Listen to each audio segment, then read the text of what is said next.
Fulcrum, a Star Wars podcast. Your way of tapping into the Force from a galaxy far, far away.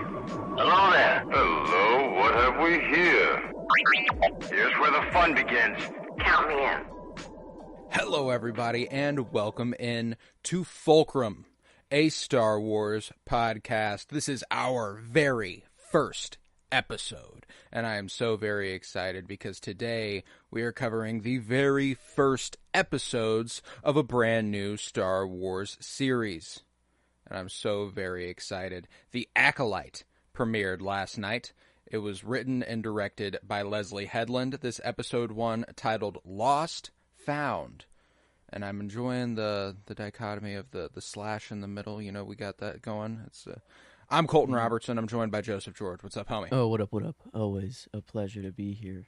And and it's always a pleasure to have you. And it's so nice to have you on the new show. For those joining us for the first time, me and Joseph also do, a lot. We have a podcast that it's called the Penny Bloom Podcast. It has over 550 episodes at this point.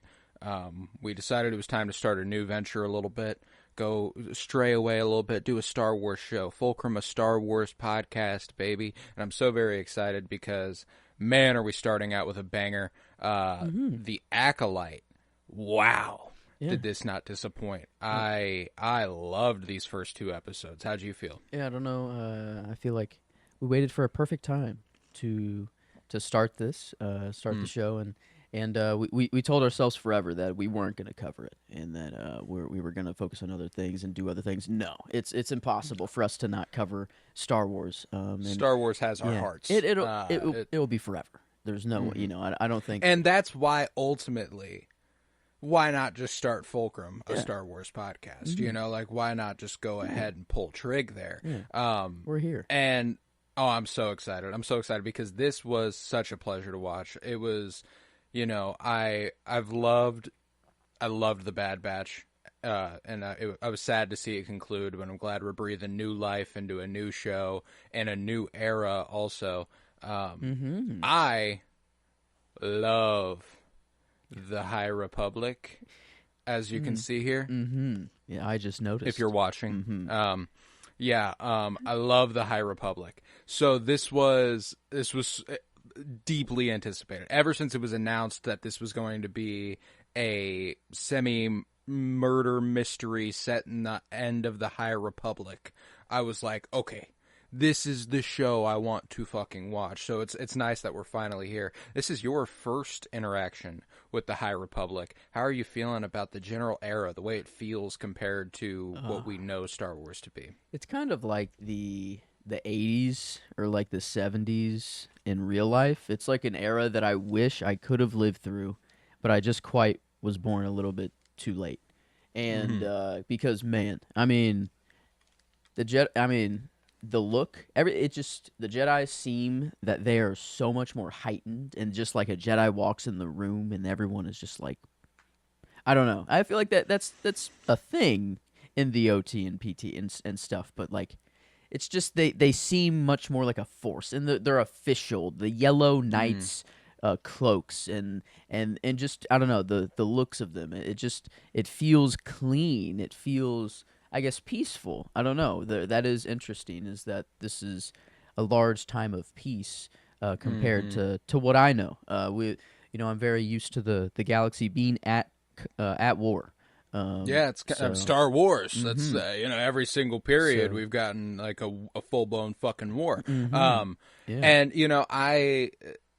I really, really appreciate this era, and it is cool to put it in contrast with the books, which take place a good 100 years to 200 years prior to this, even. So this is still later, like very much so later than even the cleaner and more peaceful era of the early High Republic. Slowly, that's something I really, really enjoy about this show is like the contrast between the Jedi of old in the High Republic and the Jedi later on in the prequel trilogy. There's a very stringent and obvious difference, I feel like, between them and the way they carry themselves and the way they act and the dogma and everything. And I'm excited to get into it. So what we're going to do today is we're going to do an episode breakdown. I took down a little summary last night. I watched the episodes twice last night, and the second time around I took semi-thorough notes, and I'm ready to discuss them with you. And if you are ready, we can go ahead and kick it off.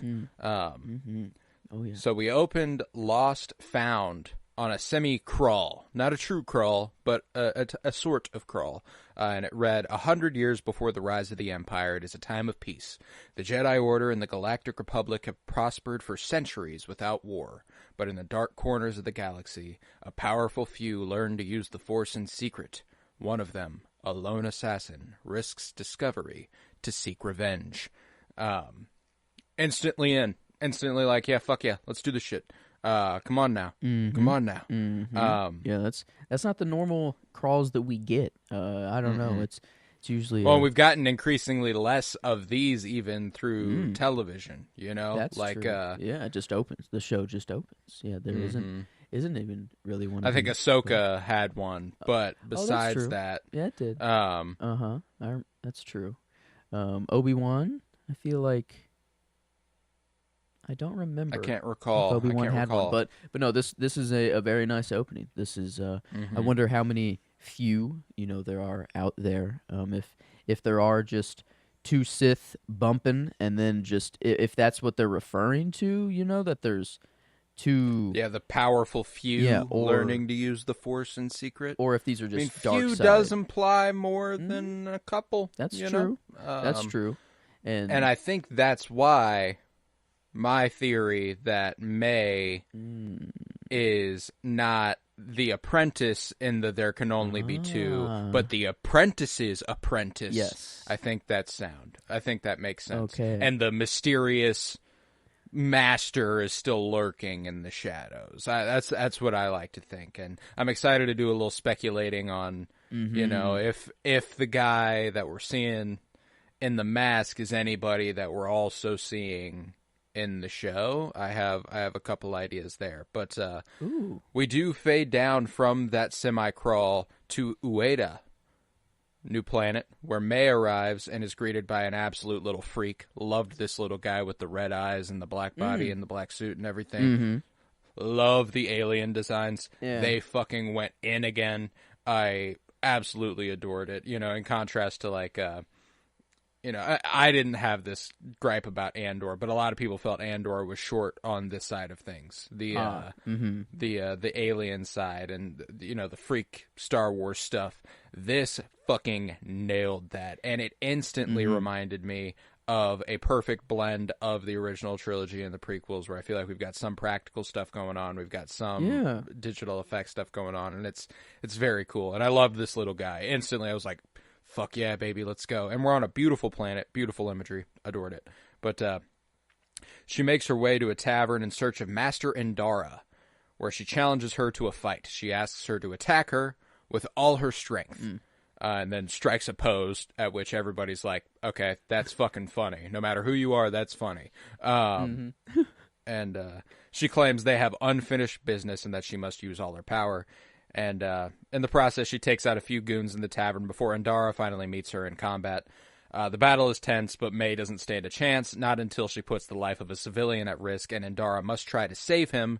And before she can save herself, she is hit with a throwing dagger in the chest and dies. I wish I could say I was surprised that Carrie-Anne Moss was the one they decided to kill, but all the promotional material featuring Carrie-Anne Moss was this scene and nothing else. That's true. Yeah, and then it did happen off rip at the very beginning of the show. Yeah. And I'm like, well, at least if I've seen something, at least it is the very beginning and I'm not getting anything a little further on. That's true. This was the preview for the Phantom Menace screenings earlier this year. A little, and some parts were taken out a little bit. Like I feel like there were a little dialogue was they cut through the dialogue. They were just like, Master Endara, let's do this thing, and then they just fucking went at it. Like that was kind of it. But yeah, it was a little disappointing to see her go a little early. But the fight was really, really cool, and the end of it, how how a Jedi would be beaten. Yes, You yes. know, I love it. I love it. Yeah, it was perfect. It reminded me of the of Reva walking through the bar and Obi-Wan being like, a Jedi's, their weakness is Weakness, yeah. to help you guys, or Yeah. their need to help, and so I don't know, really really cool opening. That's for sure. It was Oh no, I loved scene it, and I mean, potential. like the smooth fucking fight that they had there. I love. Yeah, we got a little bit of the Matrix. Don't fuck with me like Yeah. that. I love the reaching for the saber and continuously missing, which doesn't only happen in this episode, and makes me think that May is trying to get a saber to bleed a crystal. Yeah, but it seems that it can only be done in combat, because after You have to claim. yeah, like a you have to saber. take it off of them while they're alive, almost, because Yeah. Andara's dead. could She's just laying on take the them, ground, yeah. and the saber's there. Like the camera focuses on it, and like she's walking away, and she kind of, I feel like I think she stops, and she kind of maybe she thinks about it, of like taking it, but then maybe the rules with her master or whatever, whatever fighting rules they got, I guess you gotta fight without a weapon, challenge, fight me with all of your strength, it's like We have unfinished business. yeah. Attack me with all your strength. Yeah, no, but Carrie Ann Moss was so good with so little here. She barely says anything, and that moment whenever the barkeep downstairs rattles and makes noise, and they like both look down at him, and then she like looks up at May and goes like, no, don't play that way. Like we're fighting right now. Don't fuck with them, because if you do, you're gonna kill me. And that's that. And May fight dirty. May fight dirty. She don't play by the rules. So Dang it. we watch her throw a dagger. It gets stopped right in front of the barkeep's face, and we hear a dagger go into Master Indara's chest. Man, it was sad, but I did love the instant familiarity also when she pulls down her mask and is like, what are you doing here? She pushes aside her hair. She sees the swirl on her forehead. I'm intensely intrigued by the history of May, the different paths she's walked compared to Osha, and what might have happened there. Because what I want to know is, does Indara think this is Osha? Oh. Or does Indara know it's not? Like, because obviously everyone kind of spots her and is like, there's nobody who knows both of them, I feel like. Like, it feels like May has kind of been working in the shadows. It's just kind of, but I would be interested if, of all people who could instantly clock May, went for if her Master first. Indara had the ability. Yeah, May goes for her. I don't know if that is important, or if that is like, I need to kill you first, or if it's just I found you. She's just going to whoever she knows where they are, because I guess later on, whenever she learns where another one is, it's like, okay, well, now that's where I'm going, kind of my plan. So maybe it is just kind of a as it comes sort of thing, but yeah, the history between these four Jedi and May and Osha is very important. Whatever happened that night, or whatever. Will be very I have a interesting, feeling it's but- going to be disturbing whenever we get that full flashback. And just kind of a good indicator of why the Jedi fall from the heights they're at, kind of all in one act. Ooh. What if it's just a recruitment? I don't know. It seemed that they were saving them from something, though. But I was trying to think of if one of them was force sensitive, or selected that they were going to go to the Jedi Temple and become a Jedi, and then they went there and they were twins, and they just I don't know, thought that this was the kid, but it wasn't, and they're like, oh, a lot of darkness is coming from May. I don't know, and something in May. I don't. But that I really don't know. doesn't work. I'm excited. There's- I do think we're going to, and actually, I know for a fact we're eventually going to get a flashback to that night. That is something that will happen. as Guess it's featured a little bit in the trailer. I gotta them check out the looking a trailer little again. younger, and it's Master Indara, Master Torben as a Padawan, Master Soul, and Kel Naka all in one shot. They all have different haircuts, and they like yeah. Okay, So I'm like, I think we okay. are literally going to get a flashback of exactly what happened eventually, which I'm very excited. But in the meantime, I will be speculating to no end. But yeah, that's the opening. They hit us with a title card, and I absolutely loved the way that Master Indara refused to pull out her saber until the last second. You know. And sick when she did it too, just to just that was burn that those was the blades. end of the preview in the Acolyte. I don't know if or in the Phantom Menace screenings. I don't know if you remember where they were like woo woo woo, and then they cut and they were like the Acolyte coming June 4. And dude, I fucking loved it, and I think it's a really good indicator of what makes the Jedi different from then to now. Like or now I say the prequels. When it comes to the Phantom Menace,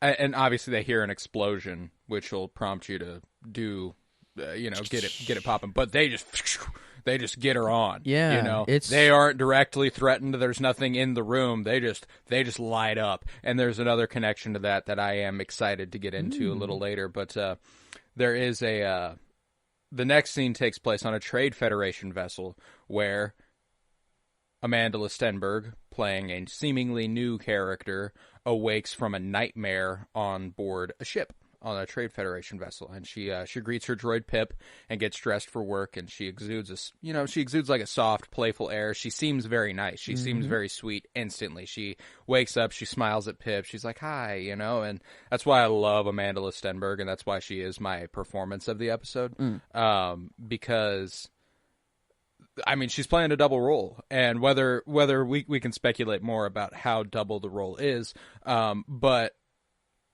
it's two different characters, regardless. Two very different characters, two very different personalities, and she is doing extremely well in both. And I love that she was like instantly lovable when she came on screen here, just by kind of aura, and also Pip.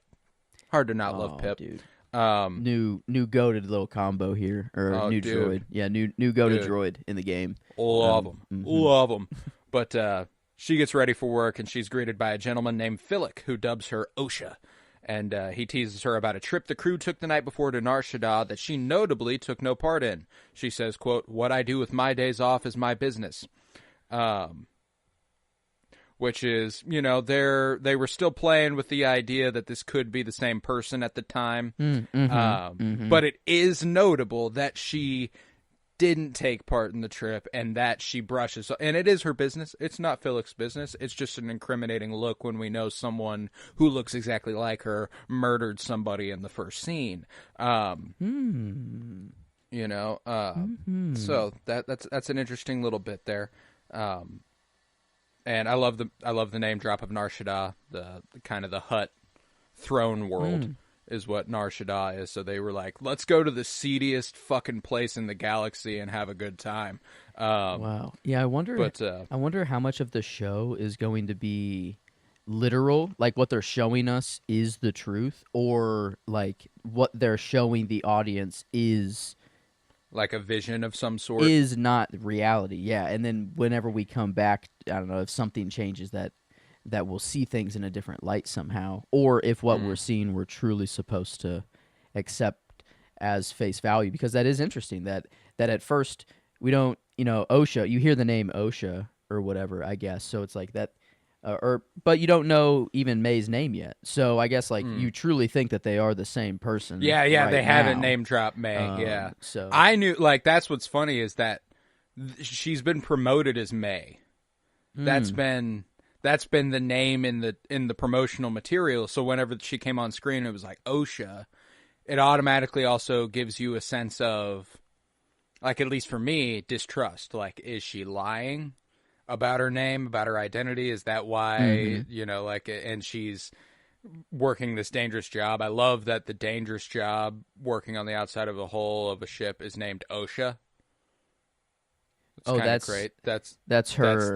That's just the that's name. her name. Okay. But in I real thought- life, OSHA is the organization that like Oh. makes the rules Okay. for like Okay. I see now. forklift work Yeah. and everything like that. Like, are you OSHA certified? You know, She's so I the- thought that was funny. The safety.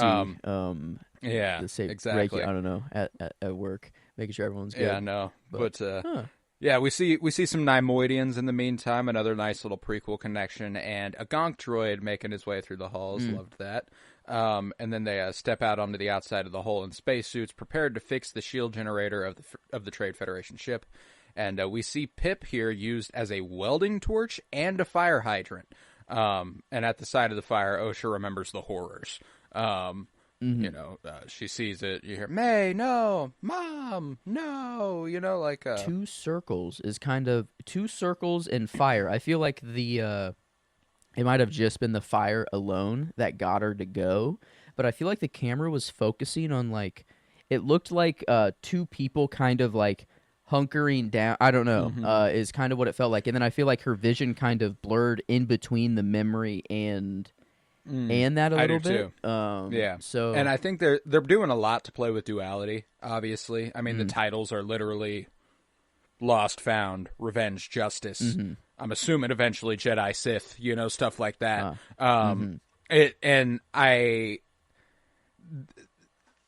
I don't know if they're just playing with the two sides of the same coin. Like, this is what could have been if I had been if I had been taken to the Jedi Temple. This is what would have happened. I'm the one who got left behind, so this is what happened. You know, like and I don't. I'm interested to see, because my favorite line of the episode, which comes up later, feels very important in this realm, and I'm excited to talk about it. But that's not for a while. But just as she puts out the fire, a Jedi Vector arrives. Super cool ships. I love Jedi Vectors. So happy to see them in live action. I've heard them mentioned for a couple years now, and I'm so happy to actually see one. So this is like just the known Jedi ship. Like the Jedi Starfighter that like Anakin and Obi-Wan have in the prequels. This is their version of that in the High Republic. 'Cause, like, is the Vector. Yeah, this feels more official though. This feels like, a Jedi is here. Like it's like, I don't know. Like the Starfighters, I guess is just you only see them in war. I don't know, but this feels like you would see a Jedi just out on any planet anywhere. Yeah, this is just how they cruise around. Yeah, This is how they get where they're going. Cool. Yeah, and within the Vector are Yord Fandar and his Padawan Tassiloa, and they are here to find a former Jedi named Osha Anisea. And the Nimoidian delegate says he doesn't know anyone by that name, and they don't employ humans. And after a vague threat of a Jedi mind tricked, one of the Lady Nimoidian confesses that they do have neck mix and gives the location of Osha. And Yord taunts, thank you for your cooperation. Yeah, a little.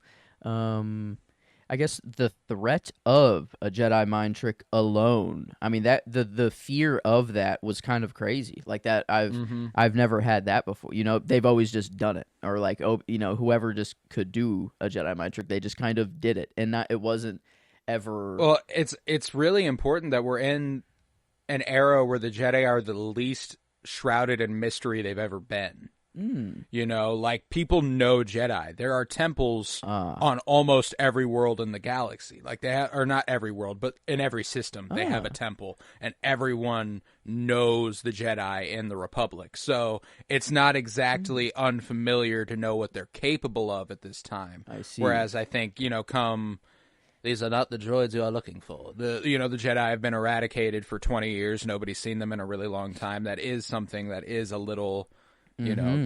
Less expecting. And I loved that. And I think that Yord represents a really interesting evolution in the Jedi. He is the most similar to prequel Jedi out of anybody in this show. He's dogmatic. He everything's by the order. Everything's by the lot. He's quick to pull out the saber. He's quick to rely on it. And I think that he is a really good representation of what the Jedi become, and kind of show a good contrast as to what they were when it comes to Soul later on, and the way that they operate in opposition to each other. Not opposition, but they clearly don't agree on everything, and Yord respects his station and respects that this is the higher ranking master, and therein he doesn't have a say, which I think again is pretty dogmatic and pretty observing of what the eventual prequel Jedi become. I wonder if all kind of, well, no, it doesn't seem that way, because even we see some Padawans that are not like Yord.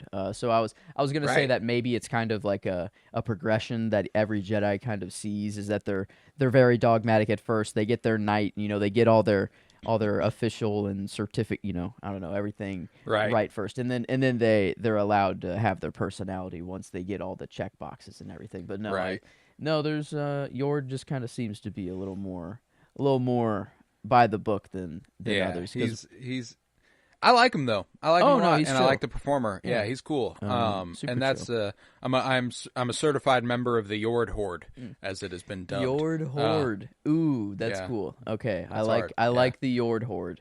Yeah, we're in. Okay. But returning to her bunk, Osha finds Yord, and they're clearly familiar.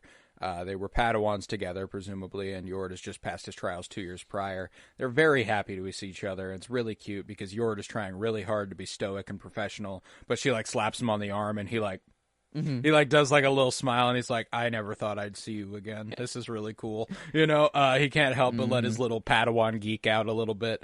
And when she reaches for her pocket for Pip, he quickly palms his lightsaber. And she's like, Okay. Yeah. The fuck, dude? What's going on here? Yeah, a little weird, but it's just then that his Padawan Tassi walks in and reads the charges and questions her. They dig into her history, where it is revealed she joined the Order late, becoming a member at 8 years old, and her age and the fact that she was in mourning were major concerns over whether or not she would be admitted into the Order. She lost her mothers, her sister, and her village.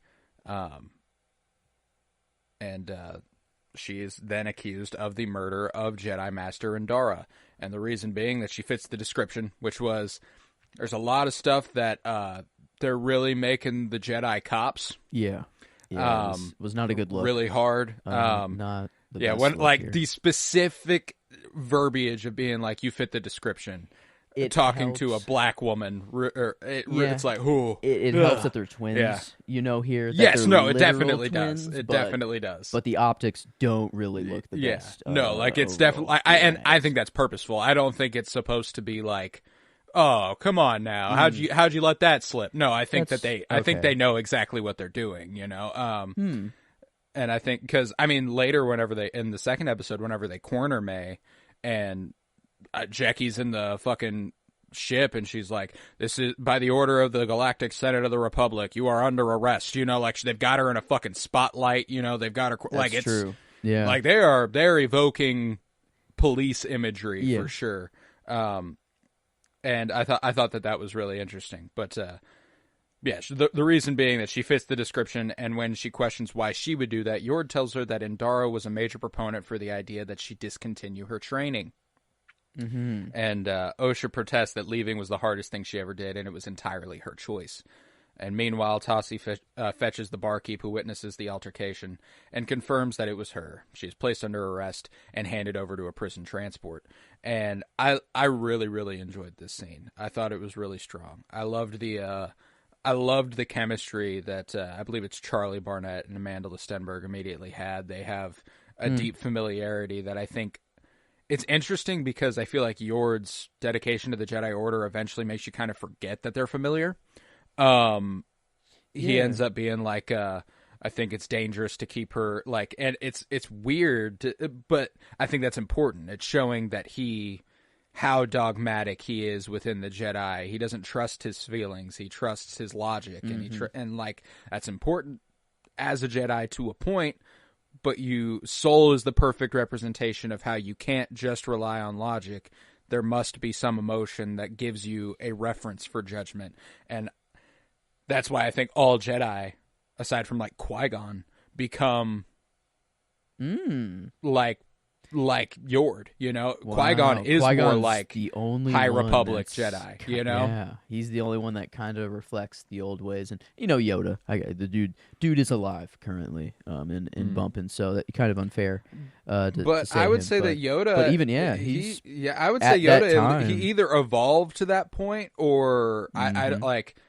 Because he's dogmatic as shit too, you know. Like it's not just he's not immune to that, and I think that there is an interesting idea that maybe as the Jedi Order changes, it's reflected in him a bit, since he's been around he for kind so of long. is the Jedi Order? Yeah, Like like whatever the Mm-hmm. Jedi Order is what he is, you know. And I think that's pretty cool. But yeah, she's placed under arrest and handed over to a prison transport. And then we cut to Coruscant, where at the Jedi Temple, Master Soul teaches the class of younglings to connect with the Force.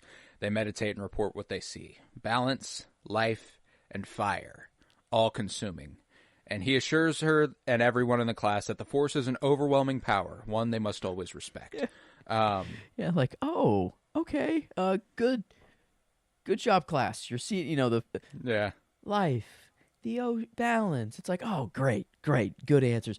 Oh, like, okay, fire is good, but then to continue and be like consuming everything that that even tries Yeah. to come close to it. It was Right. just like, okay, that's good, guys. Let's just remember the Force. And that's why he's important. That's Yeah. why it's important for a teacher to be like, hey, and that's reasonable. You know, the Force is in everything. It is overpowering. It is overwhelming.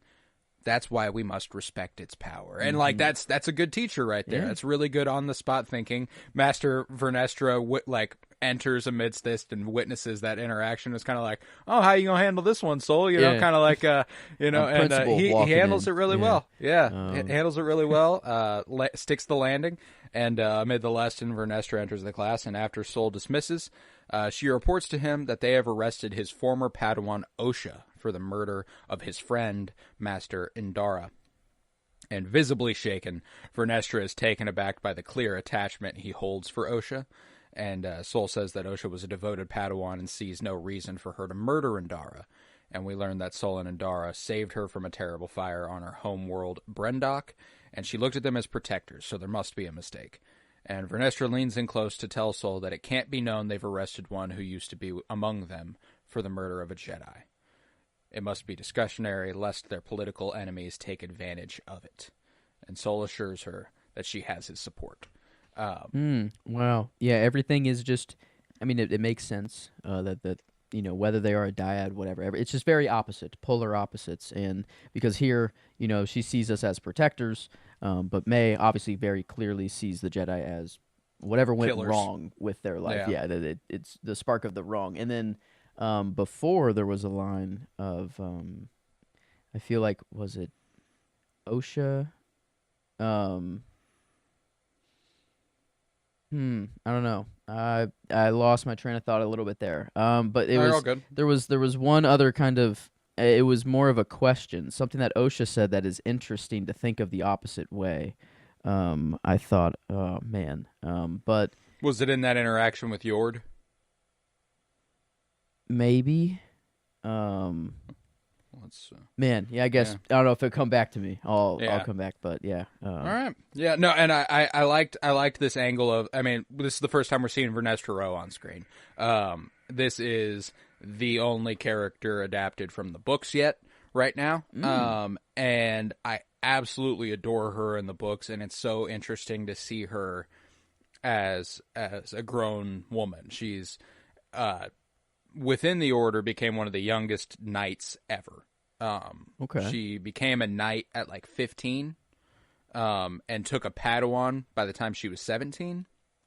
So her Padawan's only like a couple years younger than her, and they have like a really interesting back and forth because of that. Like they're almost but it shows how she struggles with that because she is supposed to be the master, not like a contemporary. She's not supposed to be a friend, but they feel like friends. They have a really interesting, Emery Canteros, and it sucks that Vernestra had to live longer than Emery, almost certainly, because that was over 100 years ago, and I don't like thinking about that. It's really sad. But yeah. What's her lifespan like? Is it like? well, she is a Mirialan, so I don't think we've ever seen Mirialans really. live a super long time because they've just never been major characters. Barriss Offee, Miri Allen. But we see her age really fast because she's giving her life force to help heal other people. Luminara Unduli, Barriss's master, was murdered. So don't get to see how long she lives. There's other High Republic Miri Allens like General Weiss, who is pretty fucking old. She's been around the block. She's been around a really long time. So, like, I think there's a precedent for how long Vernestra can live. However, it's hard to say how much longer she will after this, you know? I see. Yeah. But cool look. I mean, she was my character of the episode. Dude, she love came Vernestra. in, and I was just like, that's the most Star Wars character of the show. Either her or what is the other Padawan that's with them right now? Jackie. Jackie looks I love Star Jackie. Wars as fuck. That's a design that just works. But no, Vernestra was cool. I don't know. I love just her performance too. It seems that she like she has been around the block so long that she's like she knows exactly when she like needs to leave. Oh, too. She has the answer. Been and through boom. shit. Yeah, man. she's like she's just going. And very efficient. Very efficient. Oh yeah, and she's reflecting another character from the books really, really hard here, which was her master, Stellan Gios. If she feels a lot like him, which is really, really cool. I am curious if Leslie Headland did any of this intentionally, or if she was just trying to give her like a wise and devoted Jedi Master thing, because that's what Stellan was. Stellan was he is the Jedi's Jedi. Everyone looks at him. That is a Jedi. You know, like that is what a Jedi's supposed to be. And he lived by the order, and it's kind of the conflict for him is whether he has ever found himself outside of the Jedi. That's the one thing he just is a Jedi, and he's never thought of himself as an individual. And whenever he has to so Vernestra has had a chance to kind of grow. I mean, a lot longer than Stellan ever gets the chance to, as he's a human, you know. And I think that there's a really, really cool ideas to see her kind of carry on the legacy that he put on, because I absolutely adore it, and I love her, so I'm excited to see more of her in the show, and I'm glad she wasn't just a pop in, pop out, and that she's been in both episodes in a relatively important capacity. Yeah, they seem to go to her for answers, or for like she is the one that is giving them the okay, at least. Yeah, she's clearly on the council, which is very cool. Because I mean, like I hadn't. Last I saw her, I'm pretty sure she was still a knight, you know, like it's like in the books. I can't remember if she's officially granted master or anything yet. I don't think she is. So that's really cool. Like she has ascended these ranks. But after that, we're back on the prison transport where Osha sits in her cell and spots a man with a sedating parasite on his face. Other inmates tell her they're planning a breakout and quickly execute. They use their little Lobot friend, who looks fucking nuts, to hack the droids and pull the ship out of hyperspace in the midst of an asteroid field. And they hop in an escape pod and dip, leaving Osha to her own devices, and she tries to get her hands on Pip, attempting to connect with the Force and failing, but ultimately eventually does get her hands on Pip, and when she does, she frees herself. And then she can't help but save the violent criminal who is sedated, because she's such a good person. Clearly, why would she leave this guy behind? She feels the obligation. She's been in the Jedi Order. She knows what she has to do, so she tries. But he betrays her, goes nuts, goes into the escape pod, and dips, leaving her behind. She's forced to strap herself in, and as the ship makes a crash landing. I don't know if I really very cool sequence. I don't know if I blame this prisoner too much, the parasite prisoner, because who knows what this is. I'd really like to know what this does to your brain, or like what. Yeah, and the way it moves. Yeah, I don't know. I feel like, I mean, like very Starro vibes. You remember that in the Suicide Squad? Those things, like no, I don't. That it probably sucks though. You know, they say he's having a good time. Like, oh no, he's having a great time. But I feel like you wake up, you freak out. you just go. I feel like that dude wasn't thinking. The dude was just instinct. Right. But yeah, no, I agree. but no, this but sequence was very. oh, and I very love it. cool. I loved the character designs again. I love the dude with like the giant head tentacle thing that does all the work basically. I love the chair droids. That was the fucking cool. chair droids, That was bro. fucking sick. Yeah, whenever I mean, cool that Lobot dude could just take over the ship and just That's hack OP. with his head. That's fucking sick. I didn't even take that as an option whenever they were trying to break out. But then yeah, just to see them just fold up and just become a chair.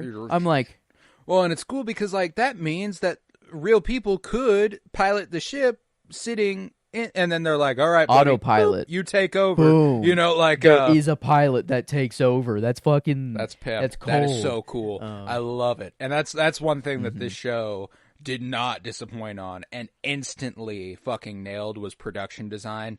Kind of this aesthetic that precedes the prequels even, and the prequels were known for their grandiosity and just the like the big imagery, and I love the interiors in this show. I love the visuals. It's absolutely gorgeous. It reminds me a lot of House of the Dragon in its intricacy of production design.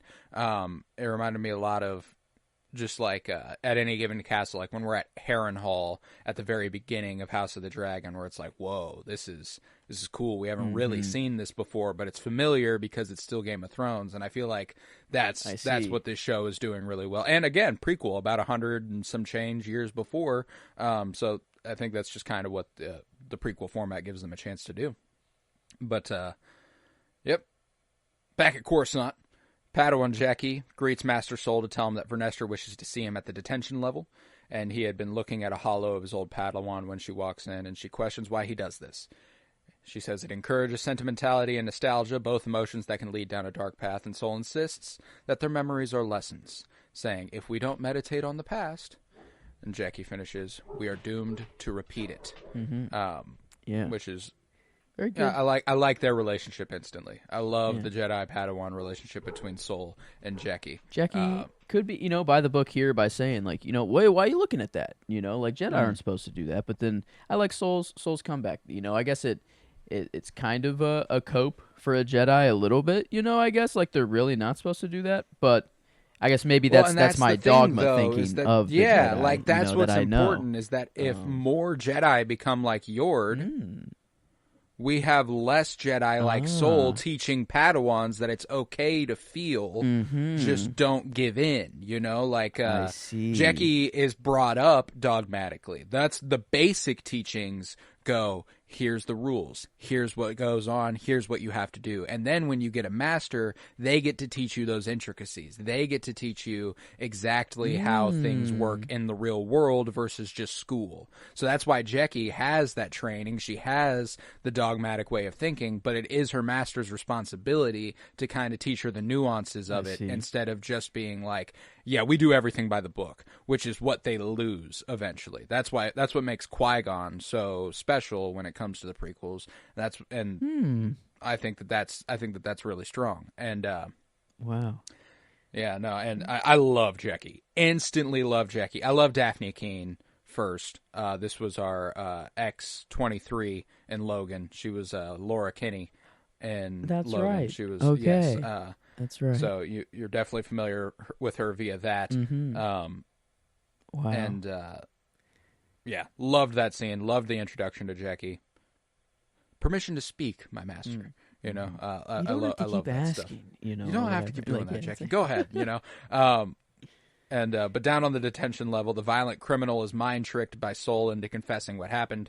It is a good look for Osha, but it does not prove her innocence, and Soul requests that he go to Karlak where the ship crashed and bring Osha in himself. He insists that if she had died, he would have felt it, and that if she is guilty, it is his failure. And he is granted permission to take a small team by Vernestra, so he recruits his Padawan Jackie and Yord. And they find Yord on the ship, steaming his robes, shirtless, hot as fuck. He apologizes for his failure in bringing in Osha, and Jackie tells him to put a shirt on. Yord. Put a shirt he's just on. Yord. Yeah. Yeah. I love all these little, little lines that just give you give you a sense of insights. familiarity. Yeah, Like they it are all feels- like they are connected. They are all the Republic. I have no idea. I've met these people for the first time, and like I've never read anything High Republic. So like I feel like they might feel a little more familiar to you, even though you know you don't. A tad, say I knew. yeah. There's certain like Yord but- is a very unique character to this era. I do think he, like I've said, I think he represents a connection much more to future Jedi in the prequel era. But it makes him feel out of place here, which is really, really interesting. And I think they're doing that on purpose. Like he is consistently the one who's not exactly fitting in. And I love the way that Soul's like, "Yep, I'm taking a small team," and Jackie's like, "Yord." Is it Yord? Yeah. And Oh, well, he's what's like, wrong "Yeah, with what's Yord? Yeah, what? nothing. He's Why? just Yord, you know."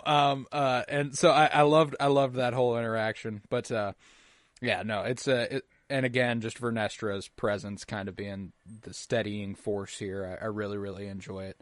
But then we're back on Karlak, where Osha awakes and snow falls and she wanders the crashed vessel and she spots a hooded figure and follows outside. That shot was fucking cool too when she returns to frame and there's just a presence in the background. I was like, oh, hell yeah, let's do this shit. I love shit like that, especially in Star Wars when you don't really expect shit like that.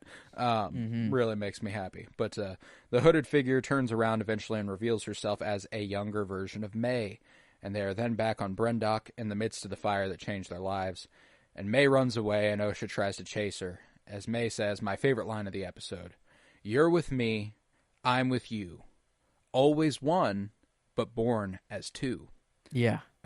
So that's my. I don't know how this works in Star Wars, but like I'm trying to think of like a WandaVision mixed with like a Luke Skywalker Last Jedi sort of thing, where there's such an emotional event that happened in her childhood that like maybe even in the She's womb, created I don't know, May, essentially out of pure emotion there's one that is always, you know, on the Jedi's way of thinking or the light way of thinking and the dark way of thinking. They're like a true dyad, kind of like a literal dyad creation almost. And so like it's not like they are they are literally two beings, but Right, but they have like, one mind, like always one, but born as two. Yeah, and kind of like a Clue and you know, Flynn sort of thing, I guess, from Tron, and but I don't know.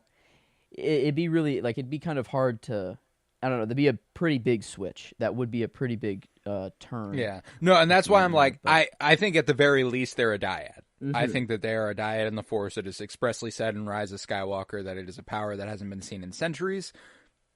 This is about 150 years before, 160 years before the Rise of Skywalker.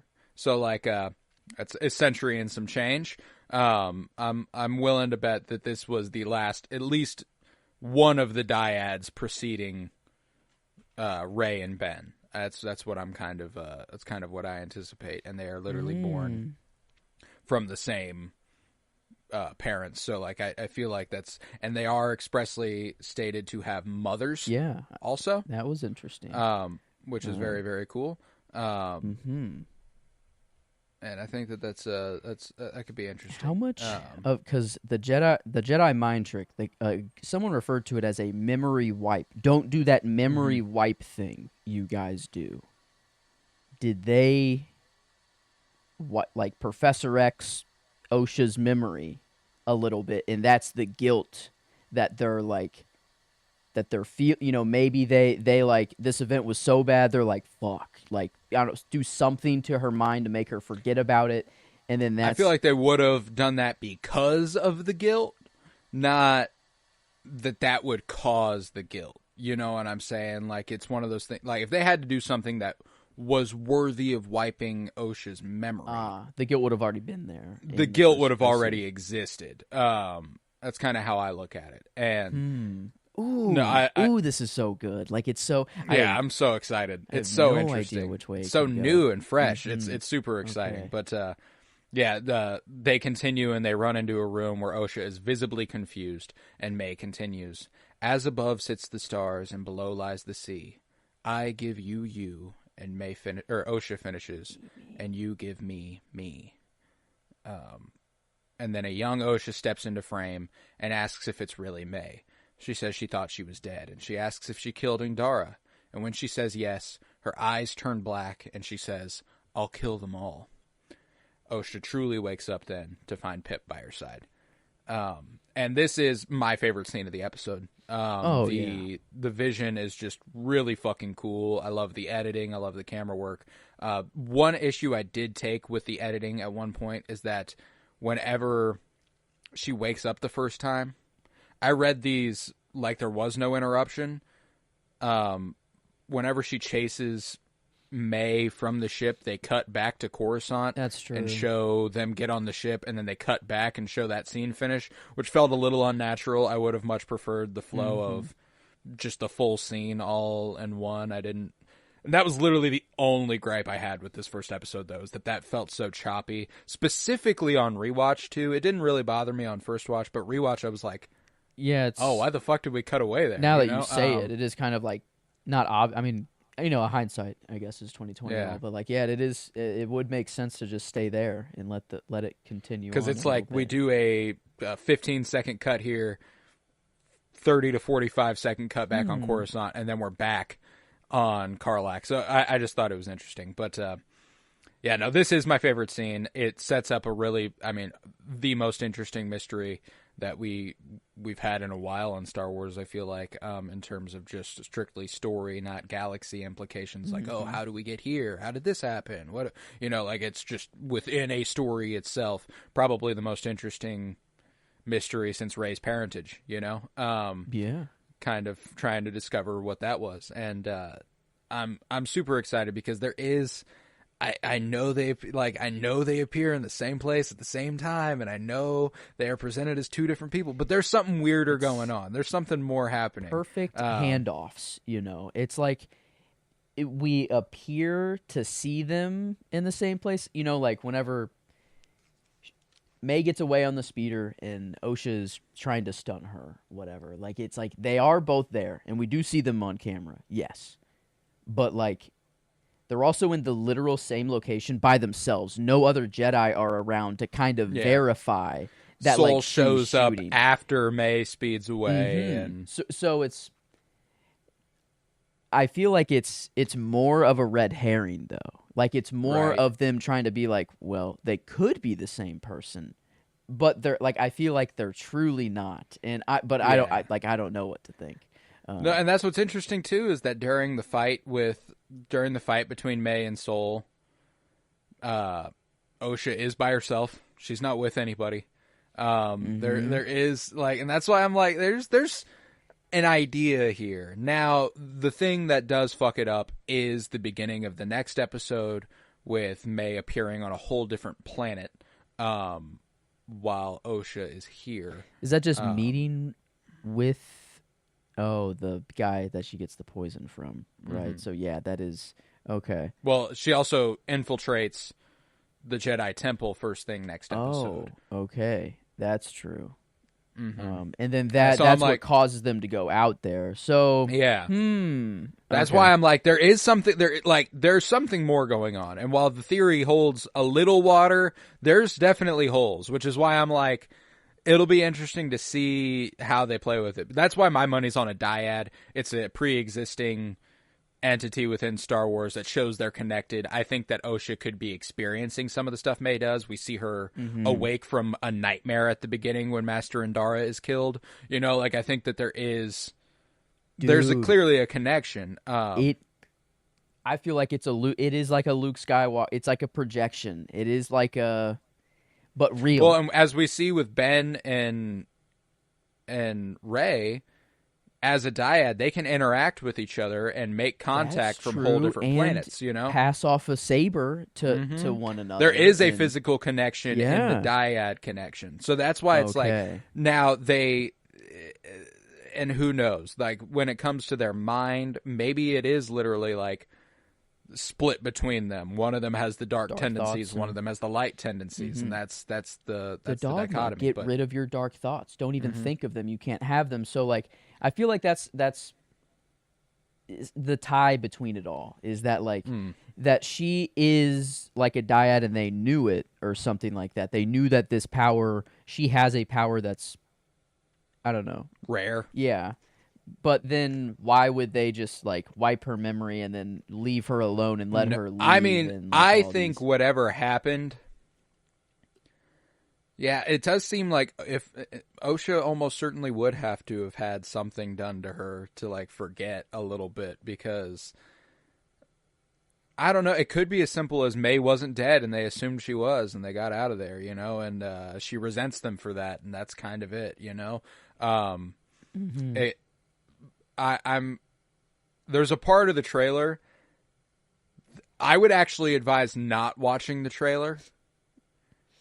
Again, because spoily. there's a part of the trailer that now, within context, I think isn't spoily, but I'm refraining from telling you exactly what it kind of reveals because it is a little bit more like, oh, you know, like, oh, there is something going on there.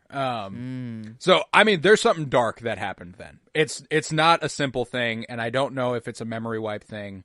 It's not an easy to write off explanation. Like something occurs on Brendock that is that's different. But in hyperspace to Karlak, Jackie requests permission to speak freely, and Soul tells her to stop that. And she questions how well he knew his Padawan. He responds, OSHA. She goes, OSHA. How well did you know OSHA? And he says that 16 years ago he was posted on her planet Brendock. He was there when her sister started a fire that killed her entire family. OSHA was the sole survivor, and he took her as a Padawan. He confirms that her sister was a twin, and at Yord and Jackie's building Curiosity, confirms he saw her die, which he does not confirm later on when he's talking to Vernestra. Okay. He says that she was presumed dead, not that he saw her die. And so instantly we've got a little bit of a... like, I don't know what is he just trying to quell curiosity, just trying to be like, no, don't even consider that, she's dead, because I have to believe she's dead or else we're in trouble. Yeah, is he coping, you know? or is he like what's the emotion that's really going on here? Because even when he brings up that, like, yeah, she has a twin and presumed dead, it's kind of hesitant, like it's kind of like there's some, I don't know. There's and then they they arrive in hyperspace out of hyperspace over Karlak, and they go up to the front of the ship, but he just kind of sits there for a second and, like, you know, he like sighs, and he's like, I love Lee Jung-jae in this. As Master Soul, he is so fucking good. There's this softness to him that he's clearly concealing something within. He's very clearly good at pushing down his emotions, even though he is clearly the most in touch with them compared to other Jedi, which is interesting. Wow, maybe it's a metaphorical, like, death. Maybe it's like, yeah, she had a twin and I thought she was dead. Like, I thought that we qualmed those dark side thoughts in OSHA, but it seems that they're coming back again. You know, like it's... And she hasn't, you know, maybe it's like this event happened and they, you know, Soul obviously had a talk with OSHA, and she had to leave the Jedi Order, and she said it was the hardest thing that she's ever done. That was it. Leaving the Jedi Order. OSHA chose to leave the Jedi Order. Oh, yeah. May, I guess, never was in the Jedi Order, but like invited, it feels that like that is the polar opposite. That like it feels that May is the powerful one. Well, now she's officially been trained in the dark side. So, but yeah, I wonder if it's more of like a metaphorical death of like, yeah, I thought we qualmed, or we got rid of those dark thoughts, but now that they're back again, the dyad is alive again, you know, or I don't know. Yeah. Maybe the dyad can go in and out, and it doesn't always. Yeah, I mean, like Ben and Rey never connected until they came into contact with one another. Which but then May's been training for this whole time, or you know, I guess. Yeah. No, there's a lot going. Like, I'm excited. The mystery is really fascinating. It could go so many places. But down on the planet in the crash vessel, May hears a ship approaching and tries to run away. They track her to a cliffside where OSHA begs Soul to believe her. She didn't do it, Please believe me. And when she nearly falls, Soul catches her through the force, and we get my favorite shot of the episode, where she is standing sideways, and she's like level with the screen, and you see Soul holding her up above, and it's just really fucking pretty. I love the composition there. And he pulls her up. She begs again, please believe me, I didn't do it. And he says that he does. She says it was May, please believe me. And he chooses to believe her. And he takes her with them without restraints. Super strong scene. And I appreciated the instant reassurance Soul provided on sight even. You know? Like, she saw and she was like, oh, I finally have a fucking chance. Like, please believe me. Like, oh, dude, I didn't do this shit. Yord was ready to cuff her up. You know, Yord was, you know, still. And Jackie was ready to cuff her up. That's Jackie true. was the one holding the cuffs, you know? Yeah. But again, searching through the caverns, they walk like one step in and Yord lights up the saber. Could just be because it's dark, or could just be because it's dark, but he really May's likes been navigating without light, you know, like dude it's like he's the I think prequel he's just Jedi. prepared, you know, like he is a prequel Jedi essentially, and I loved seeing the yellow saber though. That was cool. We haven't seen one since the Rise of Skywalker on screen, and that was really really nice. I loved that. But yeah, I mean, and he keeps it out until That's true. like when they're at the cliffside. He's still got it up, you know. But yeah, I love Soul and Osha, and I love the. It reminds me of a little Kanan Jarrus, Sabine Wren, a little bit, like sort of like that's the vibes they give me specifically in the next episode. But like if Kanan had a chance to grow a little older, sadly, spoilers for Rebels. Yeah. But Oh. yeah, no, it's super strong, but. Then we conclude the episode on a mystery planet where we get dialogue from someone referred to as the Stranger. Oh, and we do get, okay. I didn't know they. I wasn't looking closely at the closed captions. I guess it's like a little parenthesis. It's a stranger, and then it shows May arriving on the planet, which looks a lot like Octu. Yeah, yeah, it does. Yes, it very much does. Which is, but he says. The Jedi believe in a dream they believe everyone shares. If you attack a Jedi with a weapon, you will fail. Steel or laser are nothing to them. An Acolyte kills without a weapon. An Acolyte kills the dream. Psh! Lights up his saber. It's dope. The episode ends. I'm hype. Let's get it poppin' next episode, baby. You know, like I was fucking ready. Who are you lighting your saber for? I don't know. I don't care. I love this that the Sith just evil people are dramatic. They love the dramatic. You know, like Vader. He's one to always make it. You know, I don't know. He loves the dramatic and making things. I don't know. Just hit very hard, and this was hard. Yeah, standing up at the overlooking the ocean, overlooking the horizon, and just an ignition. Yeah, it went pretty hard, and I like that this is the true Master's apprentice, and that there is another layer going up. That feels right. Like we the cycle is always that. The apprentice kills the master, and then his apprentice becomes the apprentice, and that apprentice eventually kills the master, and so on and so forth. So I love the idea that he's training May to get her revenge, but also training her in secret, like for his own gain, to aid in the murder of his master. And perhaps he can like sense the presence of a weapon or something, and that's why she needs to be able to kill a Force user without a weapon. Like, that's why she needs to train specifically for that. Is it just his beliefs, of not killing with the weapon, or just kind of saying, like, you don't stand a chance just going straight up against a Jedi. You have to do something else to kill them, or is it like, what is this weird cult-like thing with weapons or no weapons? Yeah, I don't know. That's what, and that's why I think it's not even really. That's why I think there's an ulterior motive.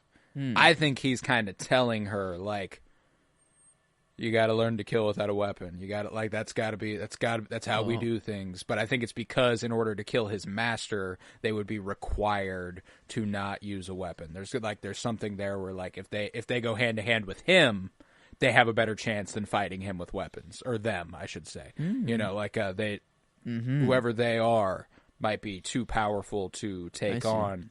And that's why I'm like, maybe there's something there, like, or maybe it's just that if you can kill a Force user without a weapon, you certainly can with one. That's true. This is just training. Like, if you can kill 4 Master Jedi, then maybe you're ready to kill my guy. You know, I guess maybe it is just trial runs, or it is just training. That's where my money's at right now. And it also works as the revenge that she seeks and stuff, and it's just the perfect way for a Darksider to manipulate the wants and needs of someone in order to use them for their own gain. And I think that's kind of what we're looking at here. But with that, we can move on to episode 2. Also directed by Leslie Headland. This one is, however, written by Jason McAuliffe and Charmaine DeGrate. And this one is titled Revenge, Justice. We begin on Olega, where May has recruited a small child to help goad a droid into making a mistake and allowing her to access and sneak into the local Jedi temple.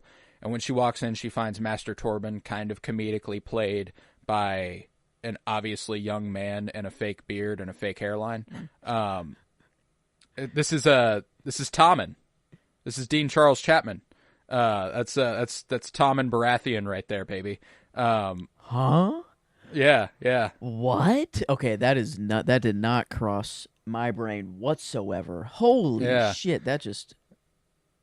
I gotta sit with that. But he's got a comedically funny fake beard and fake hairline. It's wonderful. I love seeing it.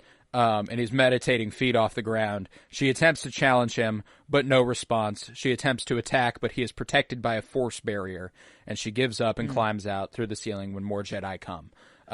This is the most Tommen Jedi there is of Star Wars. Literally, whenever things got too hard, homie just literally dipped. I mean, this couldn't be the more Tommen than anything. I mean... Wow, that's I didn't even know that's perfect. I mean, it's I did love the meditation though. We've never seen this from a I don't know. Yeah, just like a and this is another fun, not fun. It's actually kind of sad, but it is a thing that a good connection to the High Republic and what it's introduced, which is the Barash vow. Preceding any of the High Republic as we've known it, there is a comic called The Blade, which is about Porter Engle, who's known as the Blade of Bardota, and it's about him and his found sister, whose name is Barash. And she eventually leaves the Order in order to meditate, and it becomes sort of a permanent state of affairs. And usually it's taken whenever someone connects with the dark side and wants to cleanse their relationship with the Force. And it just takes until it you meditate until that's done. Until it's done. And then he basically... And it could be forever. That is what you are... you are agreeing to the... You do not... you go into meditation and you do not come out. There's a chance you never do. But, he's been in this meditation for 10 years, is what they say in the episode. So, wow. And then, maybe this is what... Due to that detail, that he has taken the Barash vow, he is trying hard to compensate for something that happened. He is, and I think there's a chance that there's some sort of darkness he connected with on Brendok, and he's been trying to cleanse himself ever since. Because there's also in the book Into the Dark, another High Republic book, I have it right here. There is a Jedi who is corrupted by a living plant which is connected to the dark side called the Drengir, and they infect him, and he tries to kill his fellow Jedi and all this stuff. And at the end, he decides he's going to take the Barash vow. because he was out of control of his actions, because he connected with the dark side in a way that was unnatural, and he didn't like it, and he needed, there was something about him that wasn't the same anymore, so he needed to recenter. And I'm like, that's where my money's at for Master Torben right now. That something happened on Brendok, and I feel like he is the source of whatever happened on Brendok. They say there was a fire and that everyone died, and that the Jedi were the ones who saved them, like got them out. But what if they're the cause of the fire? I think that's a distinct possibility. You know? Soul does say May started a fire, though, and like, is that just the cover story that he's like that's existed for so long he started to believe it? You know, like that sort of thing. I don't know. I'm excited though. It's really interesting. But on Karlak, May wakes up at peace and finds Jackie fiddling with the ship's controls. She gives her a piece of advice that works, and Jackie is grateful, immediately softened to her presence. And Osha tells her that she's a mechnic, and Inflexible. Jackie comments, "Yeah, What was I don't know. It was a little. Was it a little sexually charged there? Like it felt like it. Like it felt like, I don't know. But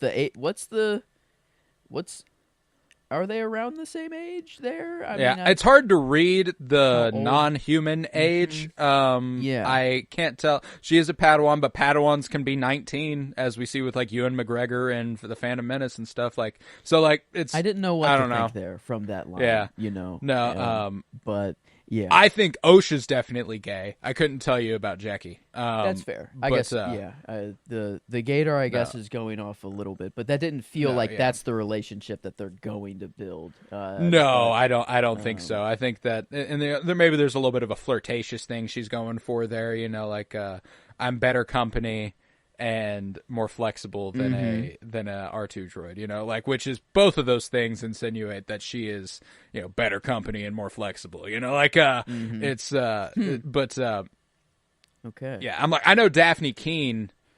I don't know the age of Daphne Keene off the top of my head. Let's see, because that could give us a good basis on where to go here.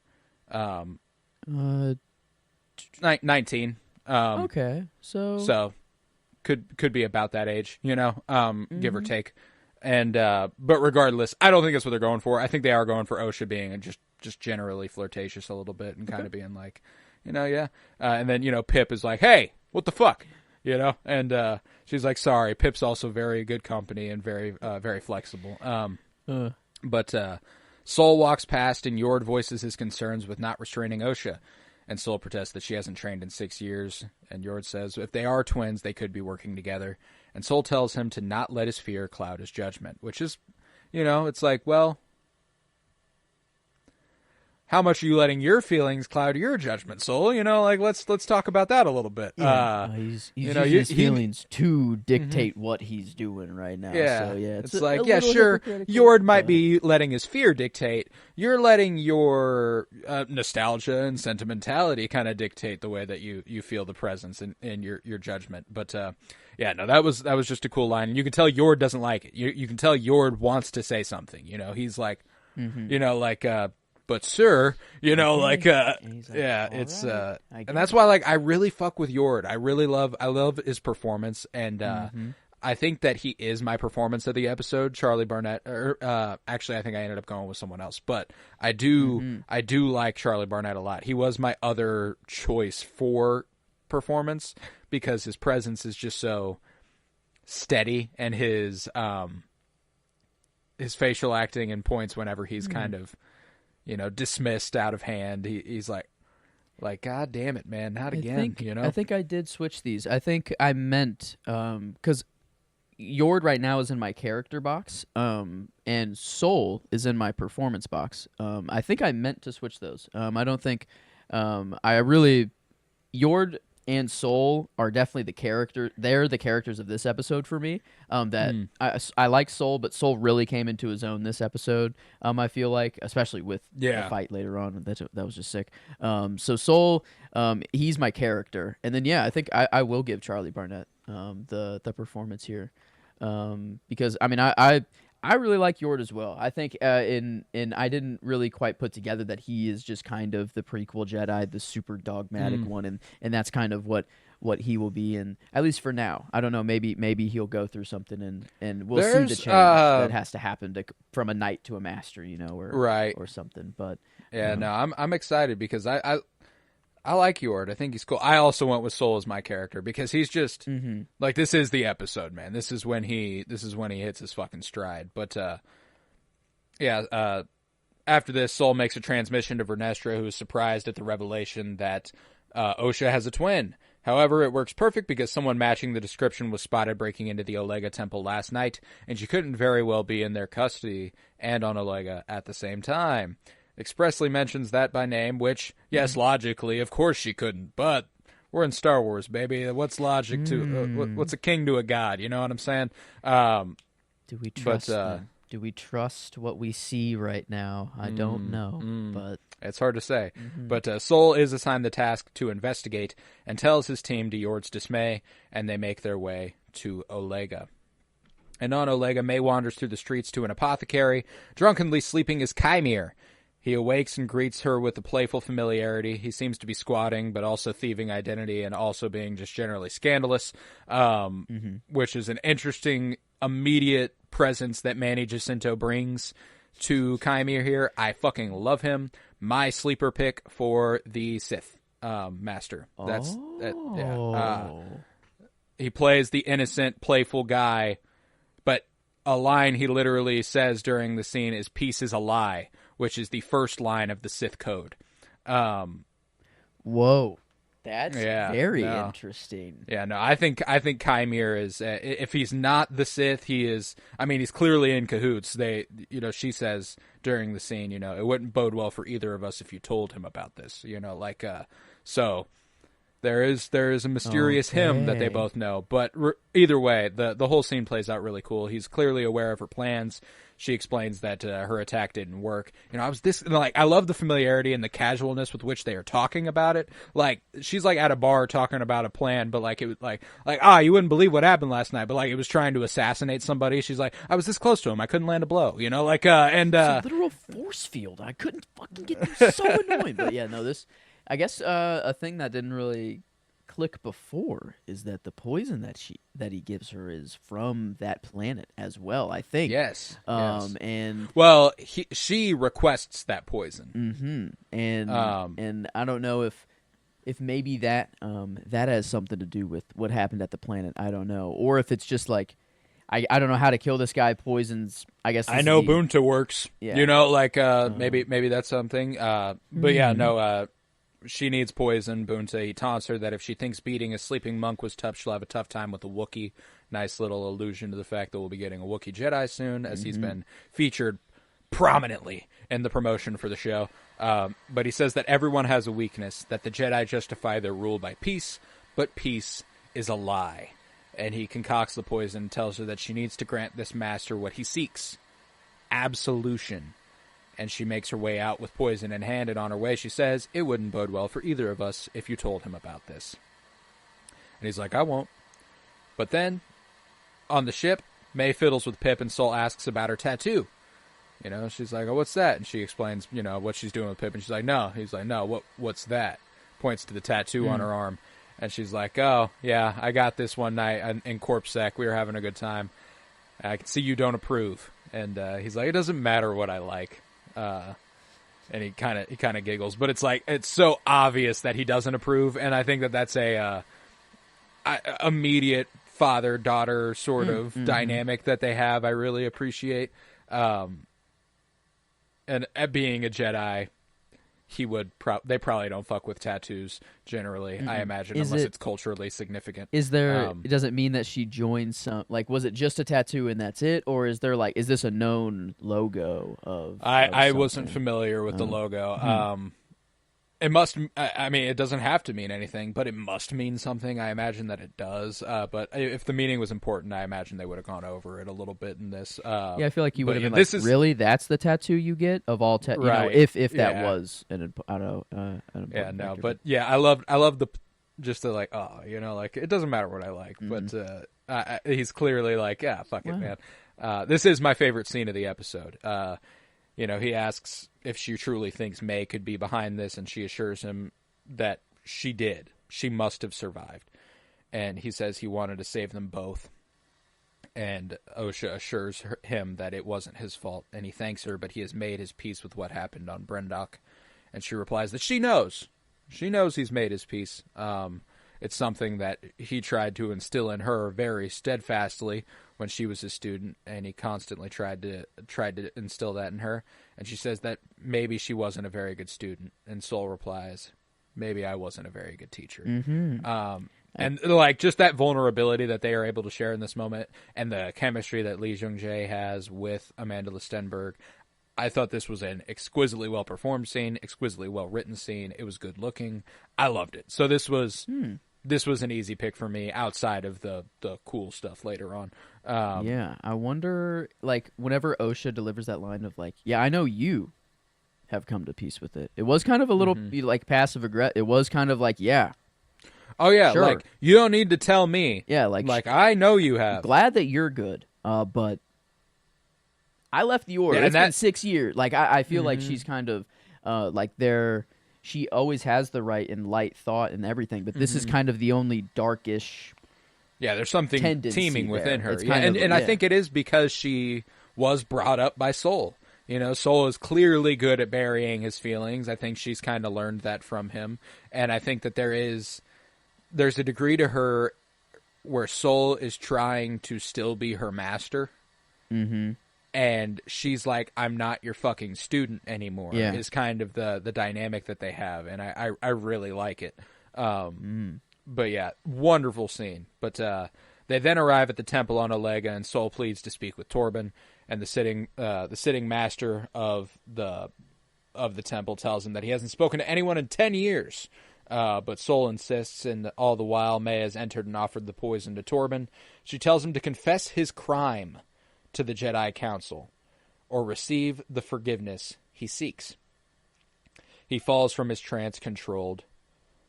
He tells May that he is sorry, and that they thought they were doing the right thing, and willfully drinks the poison. That is like the express verbiage of confess your crime and to the Jedi Council. Would rather die. He either, maybe it's not letting the Jedi know that he did this. It is maybe the crime is that bad in itself that he's like, yeah, no, I deserve. I can't live with it. He's taking this 10-year meditation. You know, maybe he didn't know it was going to be 10 years. If he hasn't found this peace yet, he's not going to find this peace. I feel like maybe this is the reason he's meditated for so long for this to happen. That's why it's I've like, been waiting for you, May. That's what he says first. Like, What if he meditates and he knows instantly in this meditation that it will take 10 years for May to get here to give you the poison, and you just have to wait for it to happen. A deep connection to the Force like that could prompt that. And I think that obviously I think the poison is the forgiveness. It's like you no longer have to deal with the guilt you have. Here's your absolution. It was very the way the poison was made. It seems that it was just like one chemical or like water or like something simple, and then just one leaf or one little thing put in there, and maybe at their home planet that happened, and that's what started this fight. Like it's a poisonous, toxic fire that killed everybody. I don't know. I'm trying to. Star Wars can go anywhere. It can be I didn't take the poison to be particularly important to the event that happened. Just that it was a personal touch that like they would be able to track to Brendok. You know, like whenever when Osha kneels down beside the body and is like, "This is Bunta, a poison from my home world." It's kind of like, well, we know May did this. You know, like it has to. If it's not you and it's someone who looks just like you, it's just further evidence that someone else exists, and it's probably May, you know? So that was really interesting. But all the while, Osha sees a little May and follows her, who is in turn followed by Yord, and Sol feels Torben's death in the Force and walks in to find Osha standing over the Jedi's body.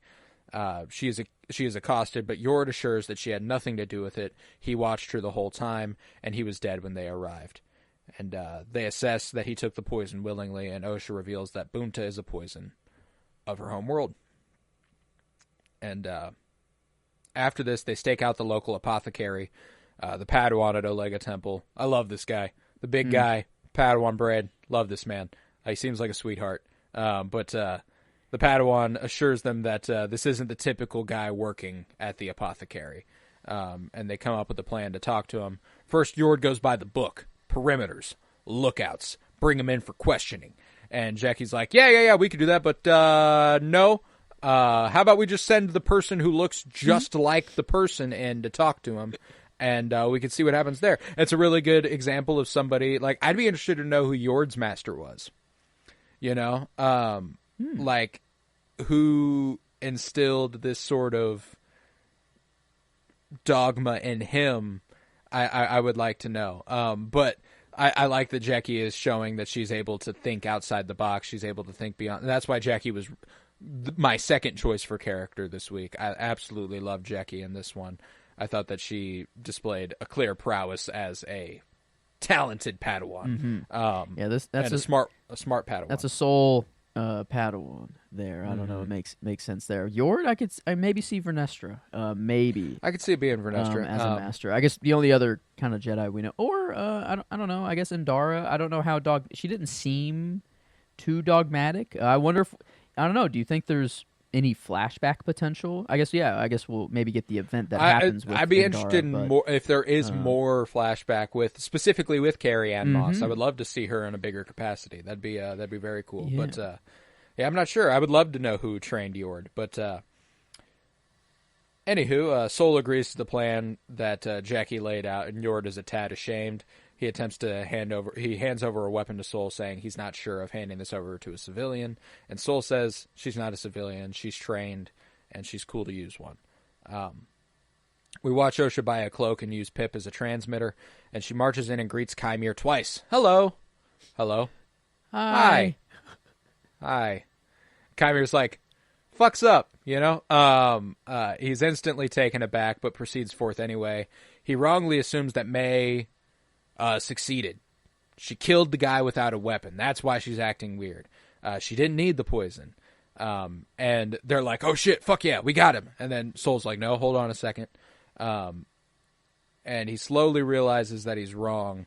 He says another wrong thing, and then he goes, you look exactly like her. And they're like, all right, fucking go, you know, like, get in there. We can't have that. She pulls her gun, and the Jedi infiltrate and corner him. He insists that this isn't his thing. It's hers, and he didn't know what she was going to do. And Sol motivates him a little, and Chimere asks that they just don't do the memory wipe thingy. He admits to being her supplier. He started gun running for the huts, and now he supplies people like her with the things they need. Sol questions if May has a master. Chimere insists he doesn't know. All he knows is that she wants revenge on 4 Jedi, and they can get her when she comes back tonight.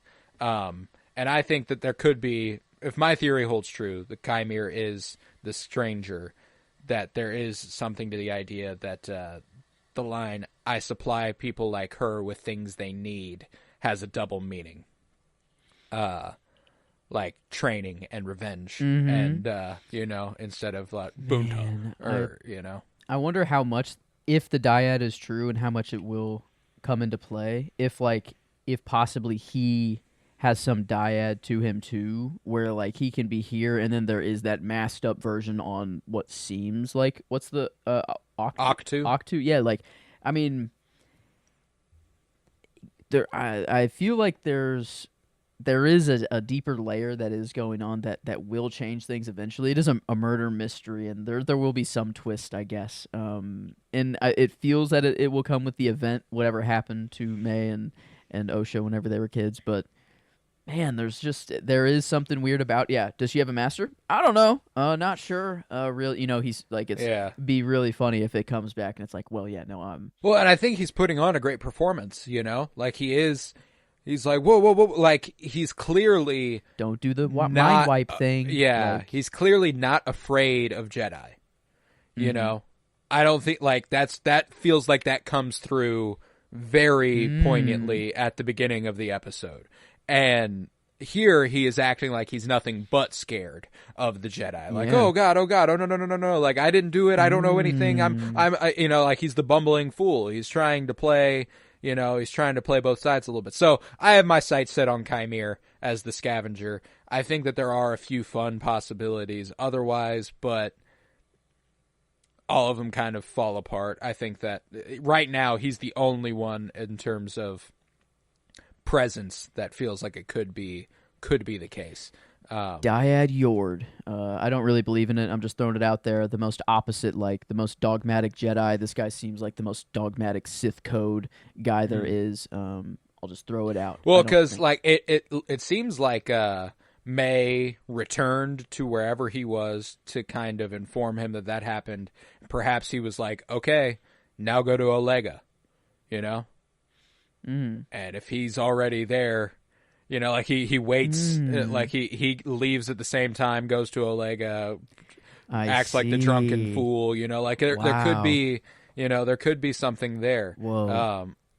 Whoa. Because it also doesn't feel like he's been there long, Like the guy is like, that's not the guy who's usually there.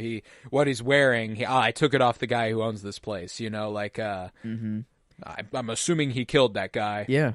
Oh, yeah. Yep, and just was drinking while he was waiting. He's like, gotta do something while I wait, whatever. Well, and was he?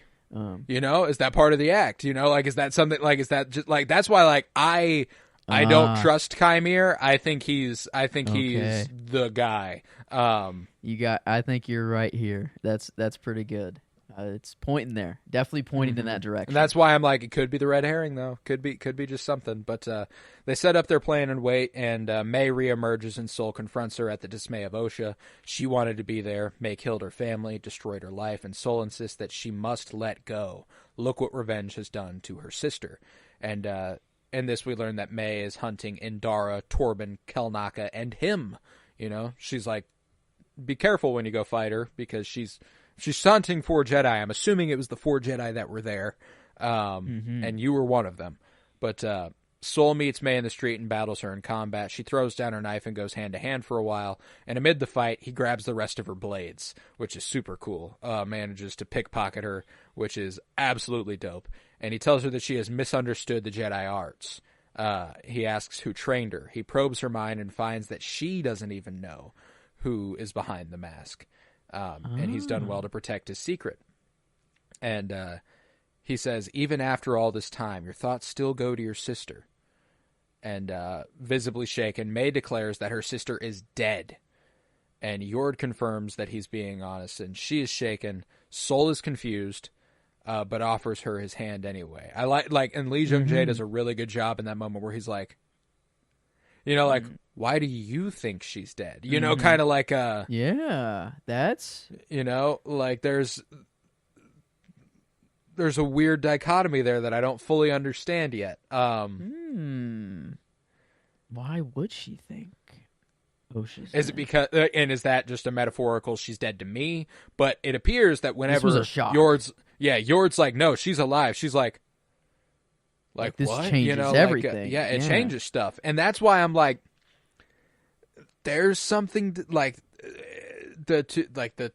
dyad, two halves of her completely negating the other half of her, not believing they exist anymore, but they exist at the same time. They're gonna meld. Do you feel like they're gonna meld into one eventually? Or is that even a possibility? I don't think it's possible. I don't think it and that I thoroughly believe they are two physical people. They are and that's what's really confounding, is that all the examples of force projection we've ever seen is it's just that, it's projection. You can't touch them. That's there's very clearly something different going on here. And even with a dyad, the way it's been presented to us, it's two physical people, That's true. And that's why I think the line from the first episode, always one but born as two, is really important, is that they are joined, they are connected, they are of one mind. There's just two people. Okay. It's just with Rey and Kylo, it's just not the twin thing makes it very interesting. It's a dyad and a twin, and they're identical twins. Perhaps even more important. They're or even more powerful. I meant to say there could be something there. And are dyads fully understood at this point in time, or are they still a mysterious power? Like, does the High Republic... Or have they always been a mysterious power? Like, is there like no real understanding of what causes a dyad and how those work? Is it just a power that emerges and they're like, holy shit, we have a dyad on our hands? We don't understand it. We don't know what it is. It just happens. I think that's where I'm at. Like, I think boom, it's just spontaneous. It is just kind of a miraculous, and they might know of it, but they're not like super knowledgeable to where it's like, oh, if we have a dyad, then we can do this, and they have this power X. It's just like a mysterious, unknown. Well, and what also is interesting is that the Force communicates to Osha via young May, which is also interesting, and I don't know if that's if that's grief or resentment or guilt or whatever kind of manifesting itself in the Force, but she appears as young Osha during their conversation in the first time. Is there any chance that May is actually communicating with her, and presenting as young May? I'm like, that's.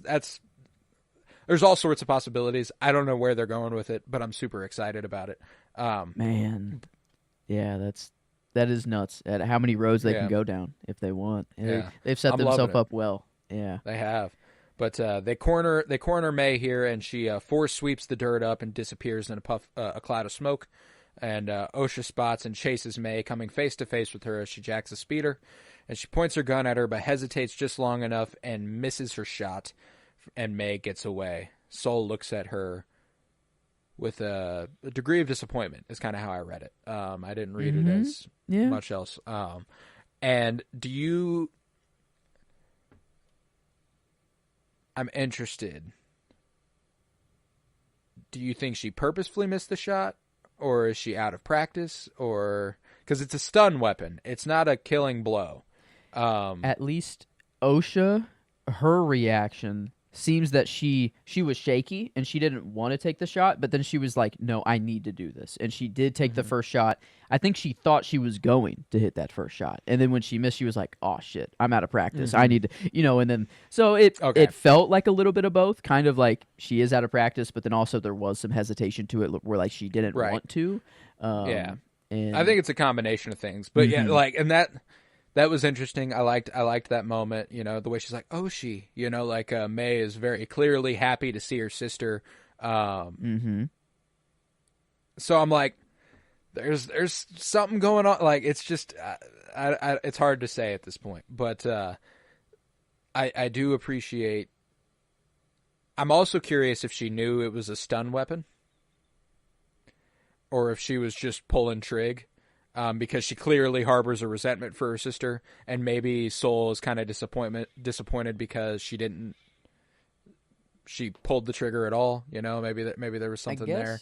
If it's to be believed that May started the fire and is responsible for all of this, then this could be the dark side tendency of Osha to want to kill, or want revenge. This is the revenge get a revenge. Osha wants. Yeah, whenever she's like, I want justice, and Sol's like, you want revenge, look what revenge has done to your sister, and thus the title of the episode, Revenge, Justice. Wow. Man, they're doing so much to make you think that they're two different people and one person at the same time, but that's kind of just how a dyad functions. It's like exactly. That's why I'm like, it metaphorically one person, I think much more than... literally one person is kind of what they're going for. But back on the ship, Vernestra and Sol communicate regarding a potential council meeting on Coruscant about the situation at hand. But Sol says that they do not have time for talk, and Vernestra insists that things have changed. A former Padawan going rogue is one thing, but now we learn it is a trained outsider, and that is wholly different. And they must strategize, which is valid. That's like, hey... Before, it was somebody who we trained.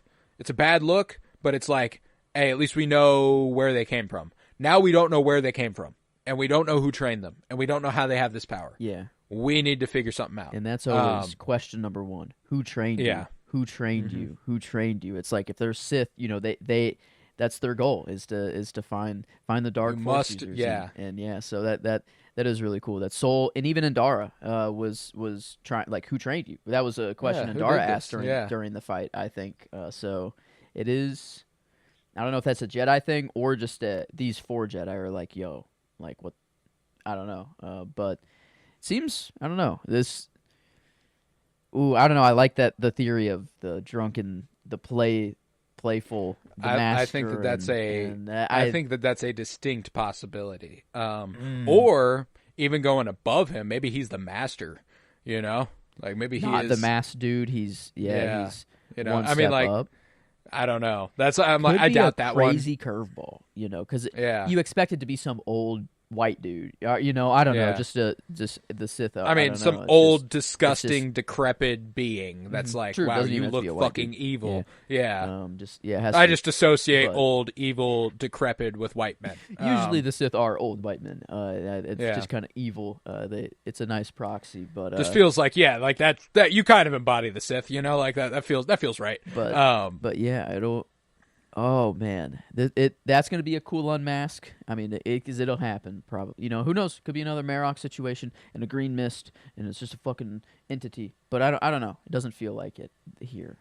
And yeah, I'm at least liking it. It's right now. It's not Andor. I can say that. At least not yet. Of the first couple, the first 3 episodes of Andor made me cry. So like that's it's not quite Andor, but it's above Ahsoka, and we're right now. Yeah, this started out fucking hot. Yeah, it's really strong. But to conclude the episode, in the streets of Olega, May confronts Kymir, who ensures her that he has a way out for her. He is also very obviously physically capable, as he fights her off in a surprise attack and points the knife back at her. Yeah. This, I mean, pretty badass fight here. Bro's obviously, like, we've seen how badass May is, so like you're immediately clued in to how capable this guy is. But he gives her the location Kofar, where the Wookiee Jedi Kel Naka lives in peace. And then we cut to Kofar, where a Wookiee roars as 2 scavengers find themselves gawking at a fallen ship. They're scared off by Kel Naka, who disarms them and breaks the gun with his bare hands. And he has clearly made a home of the vessel. And I'm so hyped that next week we are officially getting full-blown Kel Naka. I'm so excited because that character just seems like such a good time. I'm excited to meet him. But Jedi Wookiee. I mean, couldn't have introduced him any more badass, I don't think. Yeah, just breaking a weapon. That was dope as fuck. That was dope as fuck. Yeah, I'm ready. But yeah, that concludes the first 2 episodes of The Acolyte, and we have one more task at hand here. We have a question of the week. We had a Twitter question, and the questions at hand here was your favorite line in each trilogy, one ironic and one serious. And this was asked by our friend Kyler Barnett, who I will be astonished if he doesn't at some point appear on the podcast. So I'll take it away. My ironic one for each trilogy, and the prequel trilogy is a line delivered by Obi-Wan, and it's more because of delivery. It's not because of the line itself, but it's when he says, "I saw it on a holo recording. He slaughtered the younglings," and he it's George Lucas sucks at dialogue. It's something that he's notoriously not good at. Because he doesn't always suck at dialogue, but there's a lot of dialogue that is just hard to listen to, and that's one of them. Prequel, I'm taking Jar Jar for an ironic line. Just any "Excuse me" is my favorite kind of go-to Jar Jar prequel line there. Ironic. Me Sebastian with happiness to see you. Come on. Yeah, that's anything Jar Jar says is just inherently amazing to me. Yeah. But, okay. But my actual favorite line of the prequel trilogy is probably going to be a Padme line at the end. It's a little sad, but "This is how liberty dies," with thunderous applause. That's just a really good line. And just for a character who gets so little to work with a lot of the time in Padme, I feel like that was actually, like, finally she got something good in there. You were my brother, Anakin. That's my favorite of the whole sequence. The Revenge of the Sith. The lines that everyone knows. I mean, I'll probably go with that. Just conversation there if I had to pick one. But my line out of that is, "You were my brother, Anakin." I love just Ewan McGregor's delivery of that one. But, it's wonderful. Yeah. It's wonderful. But original trilogy, the ironic one was really easy. Is it the same? Probably. Yeah. I was going to go down to Toshi Station to pick up some power converters. All of my ironic ones are more because of delivery than they are the line itself. And that is just an outstanding introduction delivery to Luke. I thought that one was hysterical. And that was the same for you. Yeah, I mean, it's the one line that comes to mind for ironic and joke. I don't know. It's the one Luke line that I guess I hear first over anything, which is kind of sad. But yeah, it's funny. But my serious one, however, is "Luminous beings are we, not this crude matter." I've always loved that quote. It's always been one of my favorites. It's my Twitter bio. Pretty goated. Yeah, I mean, it's hard to choose a better quote than that one. I don't know. The Yoda line that I go back to is just, "There is another." I don't, it's just a line of a lot of theories and a lot of speculation. I don't know, but the classic of "No, I'm your father." I love the Mandela effect of that one. That it's not Luke. Even I thought it was Luke. No, I am your father. No! That's another great delivery by Mark Hamill there. But then sequel trilogy, my ironic one is the Kylo Ren line because I love Adam Driver, and this one is actually not like a comedic. I mean, it's a very comedic delivery, but it's really impressively performed. It's in the conversation between him and Luke on Crate when they're about to have a standoff, and Luke goes, "I failed you, Ben. I'm sorry." And like immediately off of that, Kylo goes, "I'm sure you are." And it's just so funny because he's just being such a child as prissy, he is. Yeah, I'm sure you are. And it's so funny to me every time I watch that movie. It cracks me the fuck up. So that's my ironic line for the sequels. I guess, I don't know, mine is it comes from Kylo as well. It's just when he's standing up in the AT-AT, or I don't know, souped up AT-AT. They're all shooting Luke, and just the more. I don't know, I do. That is. I do love. Do you think you got him? Yeah, that's a great one. But my actual favorite line of the sequel trilogy is one that I think people give a hard time unfairly. That's how we win, not fighting what we hate, saving what we love. And a lot of people take that and are like, "Are you like, no, you have, like, you hate the Empire, fight the Empire." But it's not the point. Like, it's what you're fighting for. You know what you're fighting against, but you have to be fighting for something. And if you are fighting for the people you love against the thing you hate, not just fighting the thing you hate. It's like the Jedi. It's compassion. It's basic compassion. You know, like we can't just act on hate. There must be a basis, a motivation for what we're fighting for. And I love that line from Rose Tico. And both my lines coming from Crate and The Last Jedi for the sequel trilogy, but that's my favorite sequel movie. Okay, So. I'll take a stance in a line that I used to hate, the Star Wars fan I used to be, and I'm glad I'm no longer. I'll choose Rey naming herself a Skywalker at the end. I think love that. I've come around on that. I used to be in that group of being like, it felt weird at first, but now no. Skywalker. Yeah, no, that's a great moment. That's a great moment. And yeah, it feels good now. I don't know. No hatred for Star Wars for me now, even in the sequels where there used to be some. So I don't know, maybe. Oh, dude, I love it. But yeah, so thanks, Kyler. Those are our answers for your question this week. And hey, the Acolyte. The first 2 episodes were so strong. We loved them intensely. We cannot wait to be back in your ears next Wednesday for Season 1, Episode 3. I'm very excited for that. You do have the opportunity to watch this podcast also if that's something you're into. You can look us up on YouTube. About to create the Fulcrum, a Star Wars podcast on YouTube. We'll have one video right now, and it'll be this one. So you ought to go check that out.